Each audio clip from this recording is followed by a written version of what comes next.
Je ne crois pas que Jeff Bezos soit un philanthrope. Et je ne crois pas que ces milliardaires en aient quelque chose à faire du dérèglement climatique. Non, c'est pas ma question. C'est pas ma question, le milliard. C'est ce que vous avez dit, mais il y a des milliards. Écoutez, Bienvenue dans cette vidéo pépite. Aujourd'hui, Louis Boyard se retrouve face à Apolline de Malherbe. Et comme vous allez le voir, Louis Boyard est vraiment une coquille vide. En effet, Apolline de Malherbe va interroger Monsieur Boyard par rapport à un acte de vandalisme injustifié et illégal, commis par des militants écologistes. Et donc Louis Boyard va tenter de justifier l'injustifiable en racontant des trucs qui n'ont rien à voir avec le sujet. Il va encore une fois accuser les riches d'être responsables de cet acte de vandalisme commis par des écologistes.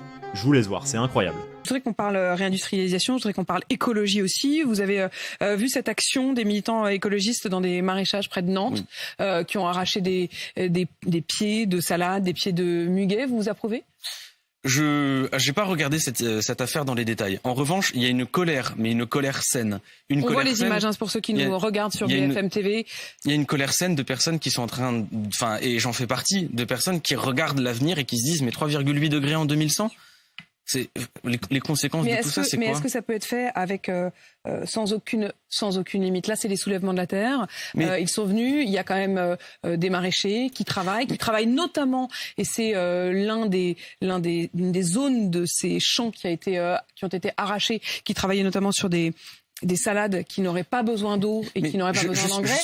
Est-ce que arracher par principe des cultures expérimentales, ça vous paraît la bonne manière ? Mais au niveau du drame dans lequel on est en train de dire, mais c'est rien à côté de l'indécence des véritables responsables du dérèglement climatique. Mais alors si vous renvoyez les indécences contre les on autres, va se renvoyer les uns et les autres. Vous avez une poignée de milliardaires. Donc il y a des indécences qui sont acceptables parce qu'il y en a d'autres qui sont pas acceptables. Parce qu'il y a une indécence qui va peut-être lui mener la civilisation à sa fin.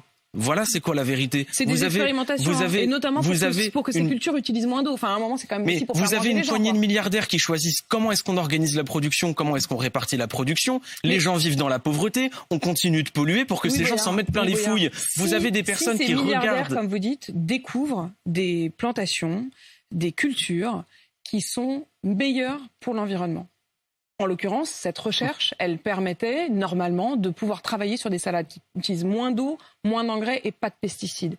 Est-ce que le simple fait que ce soit des milliardaires qui éventuellement les financent font que vous n'accepterez pas ces cultures ? Je ne crois pas que Jeff Bezos soit un philanthrope. Et je ne crois pas que ces milliardaires en aient quelque chose à faire du dérèglement climatique. Non, c'est pas ma question. C'est pas ma question, le milliard. C'est ce que vous avez dit, mais il y a des milliards. Écoutez, je vais être très clair. Je rentrerai pas dans ce jeu. Vous avez des gens. C'est pas moi qui l'ai mis en place, ce jeu. Vous avez des gens qui ont mon âge, qui aujourd'hui se posent la question de savoir s'ils vont avoir des enfants. Vous avez des gens qui ont mon âge, qui sont pas capables de se projeter dans un monde dans 30 ou 40 ans parce qu'ils savent pas de quoi il est fait et il est angoissant. Mais et je vais vous expliquer. Non, on parle pas de la même chose. On parle de la même chose. Là, ce sont des maraîchers qui précisément ont ces questions-là à l'esprit et qui décident de tester des cultures qui permettraient d'utiliser moins d'eau, encore une fois moins d'eau, moins d'engrais, moins de pesticides. Et vous avez des militants qui, eux, décident d'arracher par principe ces cultures parce qu'elles sont expérimentales. Est-ce qu'il y a pas un problème d'idéologie ? Si jamais les maraîchers étaient en train de faire une expérimentation contre le dérèglement climatique, j'ai envie de dire tant mieux. Et je m'interroge peut-être pourquoi ces militants auraient fait ça, et je ne crois pas qu'ils y seraient allés. Est-ce que toutes ces actions vous paraissent par principe acceptables ? Je pense qu'il y a un parallèle qui est pas acceptable entre des militants qui sont en train d'essayer d'alerter par rapport à ce qui est en train de se passer du côté du dérèglement climatique et dont on parle pendant des jours, et Pouyanné qui mène un projet climaticide en Ouganda, on laisse passer.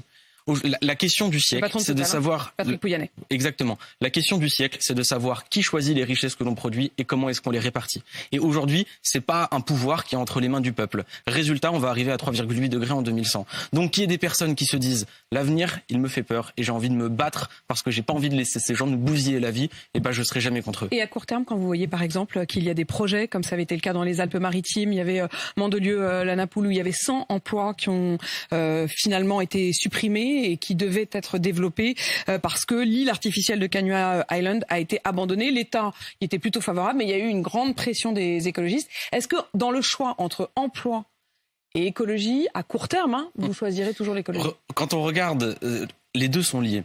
Et d'ailleurs, on voit que le capitalisme et le néolibéralisme ont supprimé les emplois. C'est eux qui sont responsables de la désindustrialisation du pays. Si jamais vous voulez faire une planification écologique, avoir un pays qui puisse être durable, alors vous avez besoin de tout relocaliser. Vous avez besoin de centaines de milliers d'emplois dans le ferroviaire. On a besoin de 100 000 professeurs de plus, 100 000 soignants de plus. On a besoin de gens dans les usines pour pouvoir fabriquer localement les produits. Écologie et emploi sont liés. Macronisme et emploi, c'est ça pas n'a rien à délocalisable. voir. C'était pas une question délocalisable puisque c'était du tourisme et c'était local. D'accord, mais moi je vous donne des exemples de centaines de milliers d'emplois qui peuvent être créés, y compris dans l'agriculture. Dites-nous en commentaire ce que vous avez pensé des arguments de Louis Boyard et des écologistes en général. Pour ma part, il a été complètement hors sujet, et comme d'habitude, il répète les mêmes choses. Après dire qu'écologie et création d'emplois sont liés, je trouve que c'est faux, mais bon, j'attends avec hâte vos retours.